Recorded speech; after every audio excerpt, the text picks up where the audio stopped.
जोङो इउपिपिएल हिसाबै जोङो जयन्त बसुमतारीखौनो जों सापर्ट होखागोन बिथांमोननो जों भट होगोन। हेल' रायजो राजा नोंथांमोन, आङो दायो सौफैनानै दङ जाहैबाय 14 नं चिरां दुवारनि खुंग्रिं होननाय गामियावहाय। दा बेवहाय जोङो पाब्लिकफोरनाव फंनैसो सोंथि सोंनो होननानैहाय फैनाय जादों। नोंथांमोना भिडिअखौ नायलांबाय थाब्लानो जाबाय।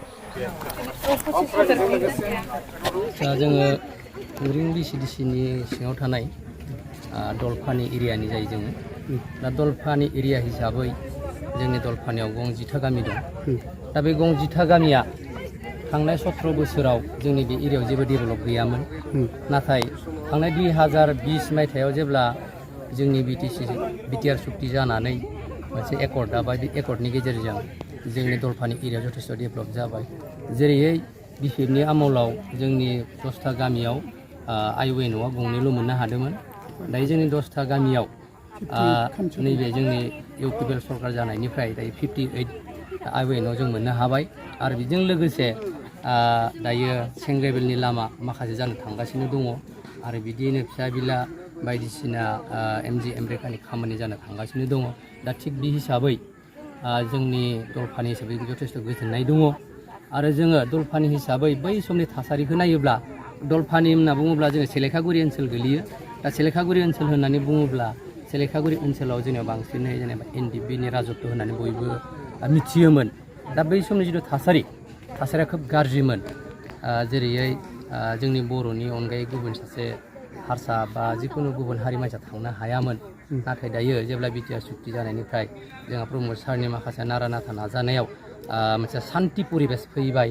दायो दिनै जोंनि बर' जाथियाल' नङा, गुबुन जाथियाबो थांलाय फैलाय खालामनानै दिनै माखासे हाथाय बाजार खालामनो हानाय जाबाय, बायदिसिना बेफार बानिज्य खालामनो हानाय जाबाय। दा जथेस्थ जोंनि जायगायाव लामा दालां डेभेलपजों लोगोसे मानसिफोराबो बिजनेस बानिज्य खालामनायाव डेभेलप जानानै फैबाय, जायनि जाहोनाव गुबुन जाथिफोराबो फैनो हानायनि थाखाय मोजां जाबाय। दा बेनिखायनो जोङो फैबाय थानाय जिथु लकसभा जिहेतु इउपिपिएल सरकारानो मोजां थासारिखौ लाबोदों हिसाबै, मोजां डेभेलपखौ लाबोदों हिसाबै, जोंनि दलफानि फरेस्ट ब्लकनि सिङाव थानाय गासै 10था गामिनि रायजो राजायाबो फैबाय थानाय लकसभायाव इउपिपिएल अर्थात दानि बिजाथि जोंहा जयन्त बसुमतारी बिथांनोनो भटखौ होनानै जोङो देरहाहरनानै मोजां आरो फैबाय थानाय समाव जाहाथे मोजां थासारिया फैगोन, बेखौनो जों हास्थायनानै बिथांनो जों देरहाहरनायनि मोनसे समखौ लादों। बे दोलोखौनो सापर्ट दंजोबो गासैबो जोंनि दलफानि हिसाबै 10था गामियाव।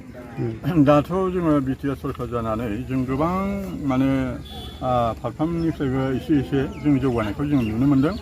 आरो गोबां आइजोफ्राबो अरुनदय मोननाय स्किमखौ मोनदों। आरो गोबाङानो PM किसान मोनदों, न' मोनदों। आरो फ्राय गाज्रि लामाखौ फ्राय बिथांमोनहा दानि गोदान सरकारा मावनानै होगासिनो दङ, दिनैसिमबो मावगासिनो दङ। जोंनि गामियाव बुंनो थाङोब्ला 10 किल'मिटार जोंनि गामिनिफ्राय आप टु माने सेलेखासिम बे गोदान लामा जागासिनो दङ, दा मावगासिनोबो दङ। दा जों बेखौ नुनो मोनदों। दा मथा मथि जोंहा प्रमद बर' सारा बिथांनि सरकारा जेब्लाबो जै मै जाथों, आं बेखौ धन्यबाद होयो।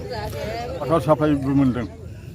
दा जोंनि खुंग्रिं एरियायाव 3 दङ वाटार साप्लाइआ, दा फुरा जाजोब्बाय। इउपिपिएल हिसाबै जोङो जयन्त बसुमतारीखौनो जों सापर्ट होखागोन बिथांमोननो जों भट होगोन।